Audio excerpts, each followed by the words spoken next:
Can we start with the first? This is not news hour, okay? When I'm telling you an answer, you can't ask me another question. You're making a cardinal mistake, Sadhguru. You have a different package here.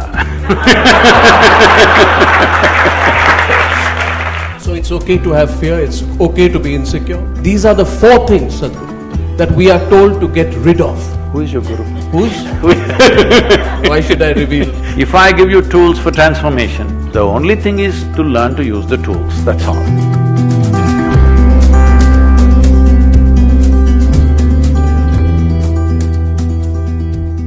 You know, when my daughter was just 3.5 months old, she was traveling with me. One hand on her and my right leg is always full down, and I drove across the country and she grew up like this with me till she's 5, till she went to school. Every day we are in a different home, staying with all kinds of people, everybody wants to teach her something. I said, one rule is nobody will teach her anything. No ABC, no 1, 2, 3, no Mary had a little lamb, because I don't care whether Mary had a lamb or not. So you won't believe, nobody taught her anything. By the time she's 18 months, she fluently speaks 3 languages because she's all ears, because nobody talks to her. She just grasps everything around her because nobody is teaching her anything. And she grew up like this, and when she was 12, 13 years of age, one day she came up to me. She just came back from school, disturbed about something there, and she said, "You're teaching everybody so many things, you're not telling me anything." I said, "Well, I don't do anything unsolicited. Here you come now, let's see."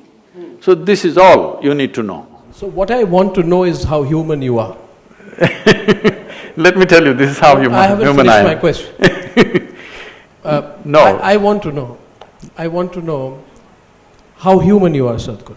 Because, and the reason I'm asking you this is because very often we want to be guided by people who we feel have transcended the insecurities of humanity. So I want to know whether you're scared of something. I want to know whether you experience fear, and I would also like to know whether you have attachments. Can we start with the first? Let me finish this. This is not news hour, okay? When I'm telling you an answer, you can't ask me another question.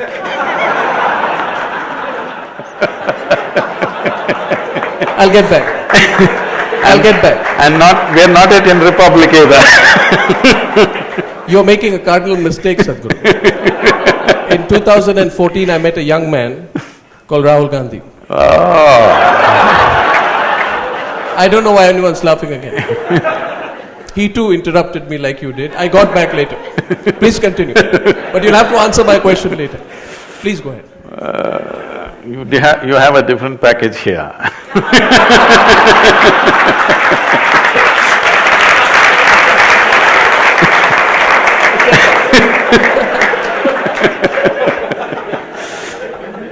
So, I will come to that. I'm very much going towards that. So the girl comes to me and says this, then I say, "See, this is all you have to know. Never look up to anybody." She looks at me, "What about you?" kind of thing. I said, "Not even me. Never look up to anybody.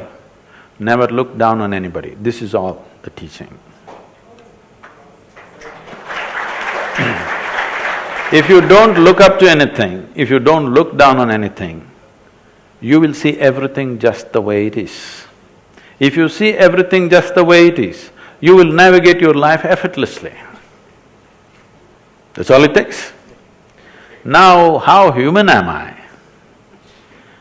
You just now use the word human, and almost everybody, everywhere I go, they use the word human, always referring to the limitations of being human, never talking about the immensity of being human. "Oh, I'm only human." But why are you not saying, "I'm human"? You're on top, you're the top species on the planet. You're supposed to be on the top of the pile of all the species. Why people are saying, "I'm only human" is because they're suffering themselves like no other creature. Not an ant or an elephant suffers themselves as human beings do. If their stomach is full, they're fine.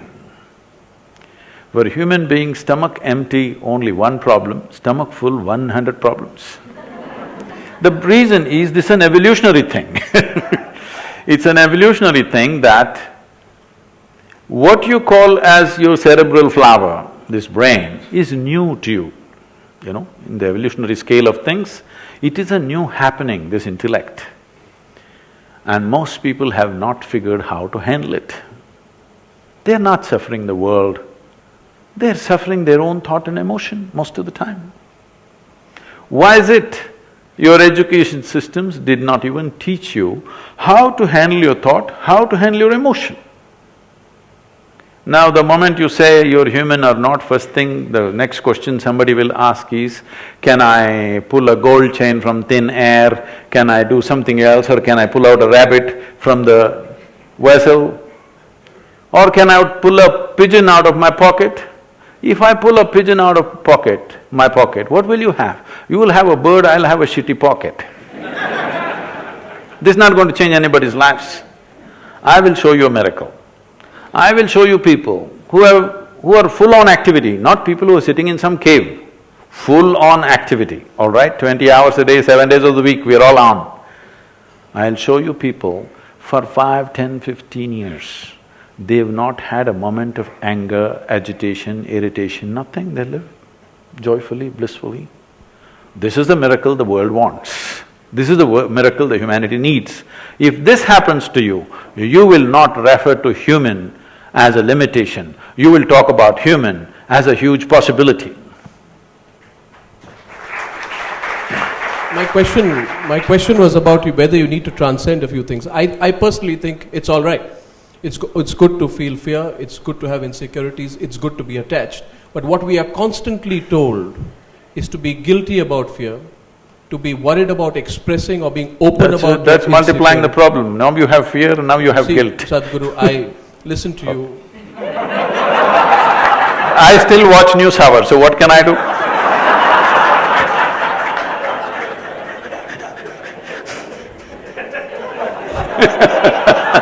This doesn't usually happen to me. But Rotary Club, well, okay, so you made me forget my question. My point was that we are constantly told to be embarrassed about our insecurities, right? We are told not to have attachments.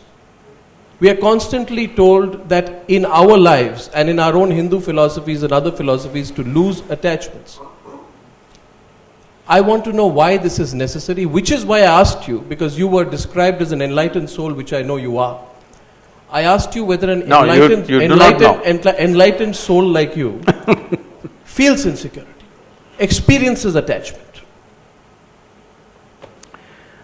See, why this has come up is because people have a selective sense of involvement. This is what I said when I said, do not look up to anything, do not look down on anything. This is because if you look up to something, you will exaggerate. If you look down on something, you will exaggerate the negative. The moment you look up to something, you will get attached to it. The moment you look down on something, you will get dejected by it in some way, disgust will come.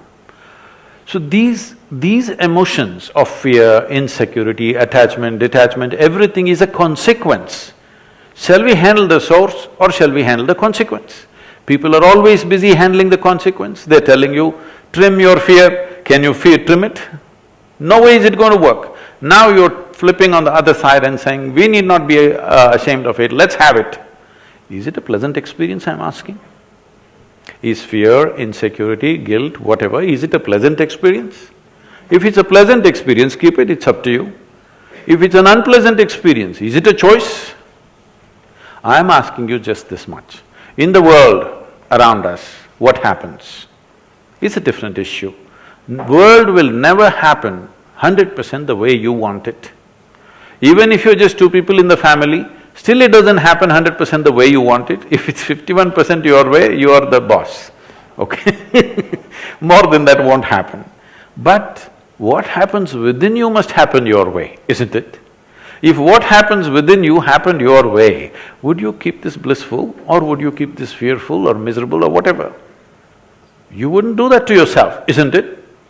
At least for yourself, you want the highest level of pleasantness. Though what you want for your neighbor may be debatable, but what you want for yourself is very clear, isn't it? So it's okay to have fear, it's okay to be insecure? No, I didn't say that. It's okay to be attached? I'm asking you, if you had a choice… And what about ego, Sadhguru? Fear, insecurity, attachment and ego. These are the four things, Sadhguru, that we are told to get rid of. Over a period of time, we are told that as you grow older and you learn more in life, you must learn to give away all four. Pardon me? Who is your guru? Who's? Why should I reveal? No, but this is a fact. This is what we are told. Is it necessarily the truth? Let's go one at a time. The ego. Everybody is talking about this. Right now, in any human being for that matter, if they do something wonderful, they'll say, I did it. If they do something nasty, it was my ego. So, Mr. Ego is a fall guy. Whenever you turn nasty, he's always there. But when you do good things, it's of course you, isn't it? I'm saying, let's become straight with life. That sometimes you're wonderful, sometimes you're nasty, sometimes you're joyful, sometimes you're miserable. This is your reality right now. You don't need a fall guy. This much sincerity we must bring into our lives, that what happens from within me is me and nobody else but me. If you come to this much, now if you see you're fearful or you're miserable or you're frustrated or you're depressed, if you see it's all because of me, would you not want to change it? Would you not want to change it? 100%. Now, I want to change it, how? Now you're asking for tools. That is why I'm here just giving you tools for transformation. Because tools are important in human life. As human beings, we are dominating the planet only because of our ability to use tools. Otherwise, probably a colony of ants or a pack of dogs could dominate human species. But we can use tools. The power of tools is such.